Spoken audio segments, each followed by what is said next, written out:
Deputy CM Pawan Kalyan పై అల్లూరు జిల్లాకు చెందిన గిరిజనులు ప్రశంసల వర్షం కురిపించారు. ప్రజలకు సేవ చేసే ఇలాంటి నాయకుడిని ఎప్పుడూ చూడలేదని కొనియాడారు. అందులో క్రికెట్లో విజయం సాధించిన కరుణకుమారి కుటుంబానికి డిప్యూటీ సీఎం పవన్ కళ్యాణ్ ఆర్థిక సాయం చేయడంపై గిరిజనులు హర్షం వ్యక్తం చేస్తున్నారు. అల్లూరు జిల్లాకు చెందిన కరుణకుమారి కుటుంబానికి ఆర్థికంగానే కాకుండా ఇంట్లోకి కావలసిన సామాన్లు కూడా సమకూర్చడం అభినందనీయమని అంటున్నారు. రాష్ట్రంలో చాలా స్కూల్లో కంప్యూటర్లు లేకపోయినా పుస్తకాలు కొనుగోలు చేసి పవన్ కళ్యాణ్ సాయం చేయడం చాలా గొప్ప విషయమని గిరిజనులు అంటున్నారు.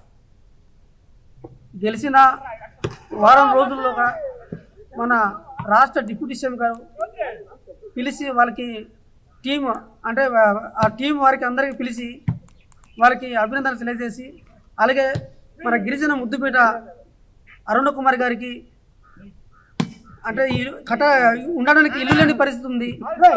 అటువంటి ఇబ్బందులు ఉన్నప్పుడు పవన్ కళ్యాణ్ చెప్పిన వెంటనే వాళ్ళకి అనేక రకాల ఇంటి సామాగ్రి పంపించారు. అలాగే వారికి ఆర్థిక సాయానికి ఆ సొంత నిధులతో 5 లక్షల రూపాయలు వాళ్ళకి అందజేశారు.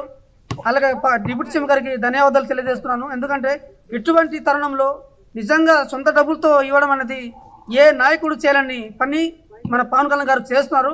అటువంటిది మన పవన్ కళ్యాణ్ గారి గిరిజన ప్రాంతంలో వచ్చి మరి అనేక రకాల సమస్యని తీర్చిదిద్దుతున్నారు.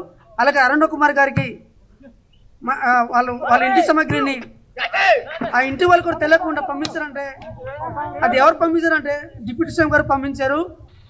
డిప్యూటీ సీఎం చొరవతోని అడవి తల్లి వాటా కానీ, పల్లె వెలుగులు కానీ ఇలాంటి కార్యక్రమం ఏజెన్సీ ప్రాంతంలో గిరిజన ప్రాంతంలో అన్నది చొరవ చూపించడము మాకెంతో సంతోషకరము. ఎనర్జీసీ ఉపాధి హామీ పథకం కింద కూడా బీటీ రోడ్లు కానీ, సీసీ రోడ్లు కానీ మా మారుమూల ప్రాంతంలోనే ఇంతకుముందు కూడా ఇంటర్వ్యూ కూడా చేసినప్పుడు కూడా మా వాళ్ళు చెప్పారు, అదే చెప్పారు. మా స్వతంత్రం అన్నది 70 సంవత్సరాలు క్రాస్ అయ్యింది, అప్పుడు కూడా మాకు ఎవరు పట్టించుకోలేదు. ఈయన శాఖలు తీసుకున్న తర్వాత మా ప్రాంతానికి స్వతంత్రం వచ్చిందనేసి పండగ కూడా చేసుకోవడం జరుగుతుంది.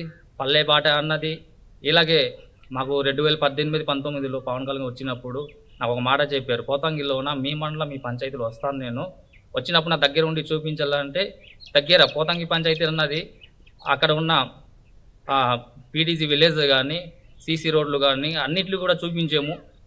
మాది అరకువేలి అండి. మాది ఉప ముఖ్యమంత్రి గారు సంక్షేమ పథకాలేమి మరుగుదొడ్లు కానీ, సీసీ రోడ్లు కానీ, డ్రైనేజ్ కాలువ కానీ, తార్ రోడ్లు కానీ అన్ని సక్రమంగా పనిచేస్తున్నారు. ఇలాంటి ముఖ్యమంత్రి ఉండగా, ఉప ముఖ్యమంత్రి ఉండగా మాకు అన్ని అభివృద్ధులు జరుగుతున్నాయి. ఇలాంటి వాళ్ళు మళ్ళీ డిప్యూటీ సీఎంగా రావాలని కోరుకుంటున్నాం.